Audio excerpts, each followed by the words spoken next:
upgrade na natin yung ating Bluetooth speaker ng China. Ayan, tagal na rin ito, taon na rin ito bumibilang, 3 taon na to, pero guys hindi ko pa pinapalitan ng battery. So napansin ko lang medyo mahina na siya, hindi ito matagal at mamatay. So ang gagawin natin habang okay pa yung battery niya, magsiseries tayo, okay, para maligpad yung amperahe nito, para lumakas pa siya, nagkatulong siya sa okay. So ganito lang ang gagawin natin dyan. Ang gagawin ko guys ito para sa marunong idea lang ito, no? Idea ko lang din naman, hindi naman ako electrician, ano lang tayo na DIY. So gagawin ko, kakating ko lang yung positive negative, and then ito yung aking reserva natin na puna, pareho lang yan, dilaw at green. So dadagdag na ako ng isa, kuha ko na isa dito, dudugtong ko lang dyan. So mag-spot lang ako dito ng positive negative, idudugtong ko lang dyan para magkaroon ng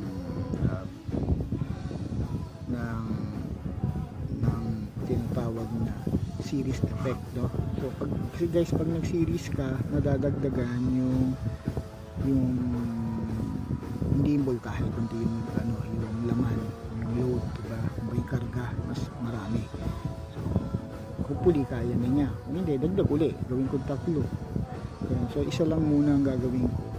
So kasi ginto siya guys, sa mga gana yan guys, may gamit ko yan, gagana yan. Ayan, magana pa rin kahit luma na yung battery, yan, mamatay na siya. So gumagana pa siya, okay pa naman yung battery. Kailangan niya ng backup. So gagawin natin, yan nga, dadagdagan lang natin, mag-series tayo para mas madagdagan yung tagal niya, kasi tumatagal lang siya pag nilalagyan ng charger. Siguro pag nilagyan ko ng isa pa nito, mas tatagal siya kasi may extra load pa yung green na yan.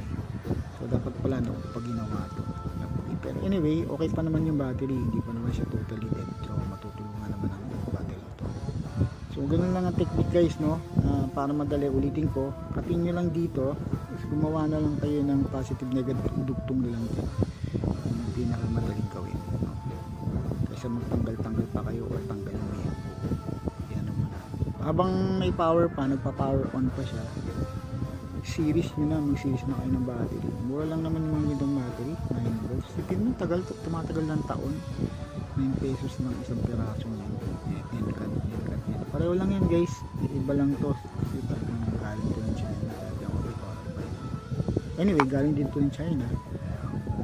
Pero okay naman, nickel.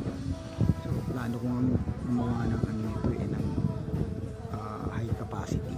So kaya lang matrabaho kasi napakadami, maliit. Ito mahirap, mag-i-spot ka pa. So anyway, kung meron naman bracket, pwede naman mag-bracket. Hindi ko lang alam sa makakabili ng bracket nitong double A.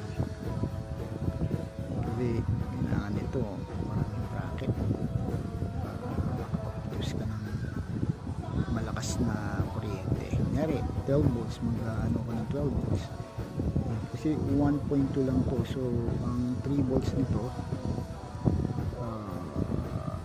3 volts nito ay 3. Okay. 1.2. So mangyari 3.6 yung tatlo nito, kaya malakas, diba? 3.6, 3.7. So pareho lang din siya nung malalaking battery na 3.7. Tatluin mo siya na 700 mAh na lang, milliamperes na lang, mababa lang siya. Anyway guys, sige, yun. So parang konting mat lang. Okay guys, hanggang dito na lang guys, ipaparinig ko sa inyo yung upgrade ko pag nagawa na siya.